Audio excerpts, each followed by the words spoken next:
Hello, everyone, and welcome to Compound Insights, a podcast by CFA Society New York. I'm your host, Rob Rowan. Today, we have a very special podcast in place. This is going to be a deep dive into what is cooking in China, and there is a lot. We are here with someone who you may have seen speak a few times in the past at CFA Society New York events, Lyric Hughes-Hell. She is the editor-in-chief of EconView, which reports on economic news and analysis. She is also the producer of a great podcast, which I recommend, called The Hell Report. It's a series on economics, which I think many of you will like. Lyric is also a consultant to multinational corporations, and she has been doing this for some time. In the 90s, she founded China Online, which provided Chinese business news in English. And finally, as this is the time of the year, I'd like to mention that Lyric bought the rights, and produced the first telecast of the Super Bowl in China in 1986. So there is, Lyric, thank you. There is a lot going on here in China. When I was prepping for this, I was a little overwhelmed by the amount of opinions out there. Absolutely, Rob, right. So I'm really looking forward for you to just bring a little sense of normalcy to this. So I wonder if you could start by giving us your view of the policy direction right now in Beijing, particularly as it relates to the economy and finance. Well, first of all, this past year, there's been a torrent of regulatory changes within China. And it's like drinking from a fire hose. It's hard to keep track of them, which I try to do actually for our clients, but it's not simple. But I think what's interesting about it is why this is happening right now. Why is China suddenly coming up with this? I think one of the reasons is that there was a sudden understanding on the part of the party elders that all the data that was being collected by private companies was very important and useful. And they were worried about having this continue in private hands. So this relates to financial markets. So as we all know about the Alibaba IPO and so forth, what happened with that, Alibaba had all kinds of data on Chinese citizens.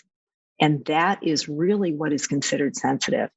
And I'll follow that thread too through in terms of Chinese listings on American markets, because it's the same background reason that has created these policy changes too. So anyway, so because of that, really China has, I always tell people, please do not forget China is a communist country since 1949. And so you always have to keep that in mind, the role of the government. But in China, what's different about China is it's the party that oversees the state. The party is supreme. And what has happened for a while, there was a kind of state capitalism. But now, because of these concerns, national security and so forth, China's new place in the world, and China's what they call the rejuvenation, it's really turned into something that I think is closer to party capitalism. Mm-hmm. So the interests of the party supersede the interests of the financial community or private owners of property. Right, so I remember after the handover from Britain to China of Hong Kong, that it was referred to as a capitalist experiment. And it's pretty clear that they're no longer experimenting. And then there are the other things, but I do think it is interesting that data is the thing that rules the day. I think that's really what it is. And so, for example, looking at U.S. markets, Didi, the Chinese rideshare company, they are in the process right now of delisting on the New York Exchange. And most people think on the surface, this is the SEC has asked them for more transparency and that they are not providing it. And therefore, they're going to get delisted. And this is emanating from the SEC. But first of all, I don't understand why they didn't have to provide the same information as U.S. companies in the first place. Right. But however that evolved. But here we are now. And the reason is because in order to release the information, which you can imagine Uber's information would be very, very interesting to U.S. authorities as well, they decided to tell them that they cannot release that information. So what the SEC wants, Chinese private companies listed on New York exchanges have been told they cannot provide. That is the background. And it's because of the data that they see as so important. So it's important in Chinese markets, in Shanghai. It's important in New York as well. And it's the same imperative, I think. Right. How much of this do you reckon is part of the very visible attempt to move into, or even deeper into, a more consumer market? Well, I think those particular things are, the Chinese economy is slowing. We all have heard that. We know that. And the population is slowing too. I did a deep dive into some UN population figures. Yes. And it is possible, if the best case forecast for the United States is reached and the worst case forecast for China's population is attained, that the US population will be bigger than China's by 2100. Right. So their consumer base is shrinking, and it's getting much older too. And consumers, you generally want young consumers, but they do have an underserved consumer base. And those are poorer people in China, the bottom 40%. So American companies have been very focused on the middle class in China with disposable income and so forth. But I think in China, the discussion that's going on is that they want to make prosperity available to everybody. And actually, from an economic point of view, that's the only way they can get growth. It's not even about what your political thought about it is.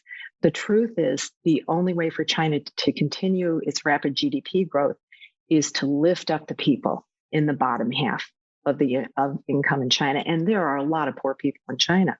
Yes, true. Well, let's talk about one of the more difficult things to overcome in that: inflation. Inflation has undoubtedly crimped a lot of people in China. Could you talk a little bit about your research on that? I think inflation is more of a problem here, maybe in Europe, and not as much as in emerging markets. But I think that China has a horrible history with inflation. It basically tore the country apart in the 1930s, the hyperinflation that they experienced. So policymakers are very aware of the risks of inflation. Yet the People's Bank of China is in process of easing. They've eased twice. So they're going the opposite direction of where we think the Fed will go. And I find that quite interesting. Plus, they're allowing a huge expansion of local debt issuance. So I think the reason they're doing that is they're worried about the slowdown. So I think they're more worried about an economic slowdown than they are about the risks of inflation, is my opinion right now. Right. And there is a rationale for that, is there not? Because lowering rates and encouraging borrowing can have a much longer term impact, whereas inflation can be pretty noisy in the short run. Exactly. Especially in, we've experienced an economic shock like no other in history, the COVID. And therefore, I have my doubts about monetary policy being able to work in the US context, let alone in China's, because if it's emanating from supply chain issues, raising interest rates will not affect that. In fact, they could have the opposite effect of what they're intending. So I think that inflation is not front and center of Chinese policymakers' concerns right now. Their concerns are, I think, about growth and reopening of China after it's basically been closed down for 2 years now. Right. So what impact do you think the rather severe shutdowns have been? I mean, they closed down several cities completely in ways that most of the developed world couldn't even do if it wanted to. So what do you think that impact is having? Well, as you know, Rob, they've followed a zero COVID policy, zero tolerance for COVID. And the question is, can they continue with this, especially with a highly contagious Omicron version? Is that something that will be able to be contained? It's going to be quite interesting. We are on the cusp of the Olympics, and there'll be people coming in and out. Are they going to be able to maintain the bubble and not have it change? So There's a wonderful article I would highly recommend in Foreign Affairs by Yunjin Huang, and he talks about the limits of China's zero COVID policy and where it's going. Okay. If you follow Chinese social media, people are getting sick of it, just like they are every place in the world. And China is very draconian when it imposes lockdowns. Right. It's not like here in Chicago. Right. Yeah, right. you barely notice it, right? Right. But there are people who can't get enough food. Mm-hmm. So I think the most interesting question of the year is how China will adjust away from a zero tolerance policy for COVID, which has cost them a lot. Right. How long can they persist? Right. And that is the short-term investment question, right? Mm-hmm. Because it affects basically every business that a foreign investor could be in. Plus, it affects American businesses with operation. Think of Apple, mm-hmm. right? If their supply chain shuts down because suddenly everybody gets sick, mm-hmm. right? It could affect everybody in every market. Right. Do you think they'll be successful with the growth strategy in the long run? It's the real question for me is growth is not just about distribution, it's about innovation. Mm-hmm. And if you are a young techie in China today, who are your heroes and what happened to them? Are you going to be incentivized to create a new company, knowing that the government could take control of it?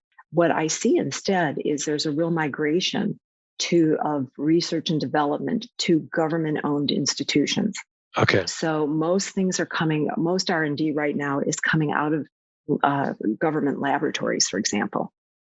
So my question about that is, without the profit incentive, I'm a believer in capitalism. Right. Without that profit incentive, how do you get those leaders who are those game changer people, like a Steve Jobs, for example, if they don't have a free rein and if the government is controlling? Usually regulators always trade innovators, right? Right. Because they're not the people who think of the new ideas. Right. They're running after them, trying to mop up whatever issues might occur. So when the regulators become the innovators, how is that sustainable? And how will that part of growth be able to be sustained in China? That's my concern. Yeah, that is one of the issues with what happens when your best and brightest become bureaucrats, essentially. Right. That is, we've seen that in other countries and other times, haven't we? Right. One of the things I'm curious about is some Chinese firms did really well in the wealth management area with their fintech advances. Those were probably going to stay pretty small and might stay off the radar screen. Do you think it's possible for entrepreneurs in a subsector like that to stay below the radar screen and keep doing interesting work? For me, fintech is it's not possible to separate it from immutable blockchain cryptocurrencies. To me, correct. There is a connection, and China has taken a stance against cryptocurrencies that are not controlled by the central government, which means things like Bitcoin. And so how, if they do that and you don't have the growth engine of fintech available to you, how are they going to advance in fintech? AI, I think, has its limits. We'll see. But interestingly, Vladimir Putin recently just said that he wants Russia. He overruled the central bank governor, who's been quite successful actually in in Russia's GDP to debt ratio and management of their capital. He overruled her and said, we don't think that Russia should be prevented from, I think, participating in the blockchain revolution. We have a lot of cheap electricity here. Right. And they're an energy economy, so it kind of makes sense to think about. And not only that, but they have faced potential sanctions with SWIFT and so forth. Yeah. It's a way for them to create an alternative payment system. So there you see a big divergence. In China, it's all about the central bank digital currency.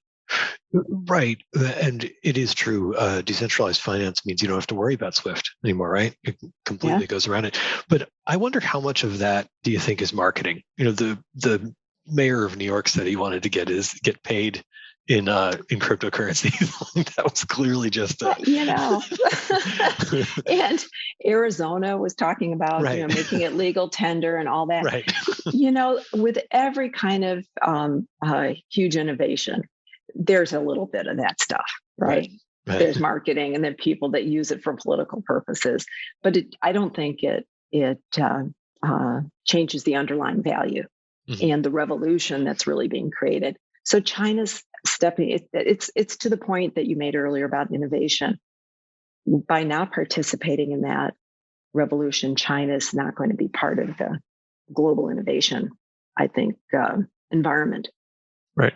So shifting back to China's domestic policies for a moment, what do you think was happening with Evergrande and the semi-default? And I think that one thing that even casual viewers of the markets were surprised by was that when Evergrande called a bank to see if they could renegotiate some of their borrowing, they called the bank they own.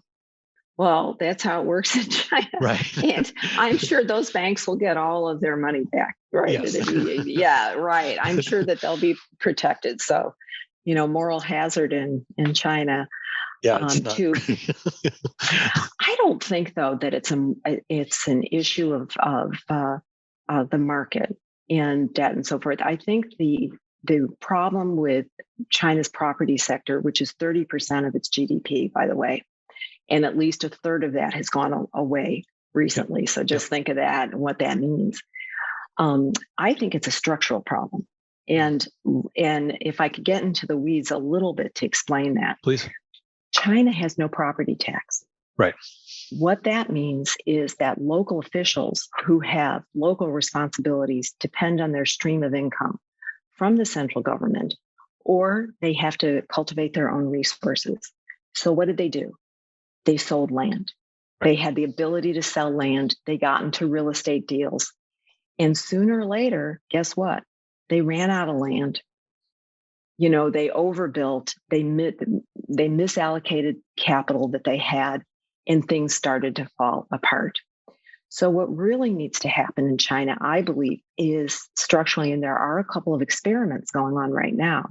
They've been talking about it for 20 years, but they should have done it with the advent of private property ownership and mortgages and so forth, is that they need to create a property tax so local officials, and I can't believe I'm saying this in Chicago with one of the highest property taxes for the least amount of services possible, but part of me is in disbelief. But there is a beneficial aspect to it. Then local governments, instead of raising even more debt, which they're doing right now, what they can do is they can provide those services based upon local needs. And they don't have that ability now without going out in left field and these crazy investments. The other part of it is that, the average home ownership is 1.5 in China. Right. So it means that people have purchased or have been given property for investment purposes. So it's essentially used as a way to reward bureaucrats for their participation off balance sheet, for their participation in various projects. So I think I read an economic study that the average mid-level Chinese bureaucrat has 20 apartments. Now, let's say that's even half true. Yeah, right. If that's even half true, then that means that they don't have any carrying costs for that. Right.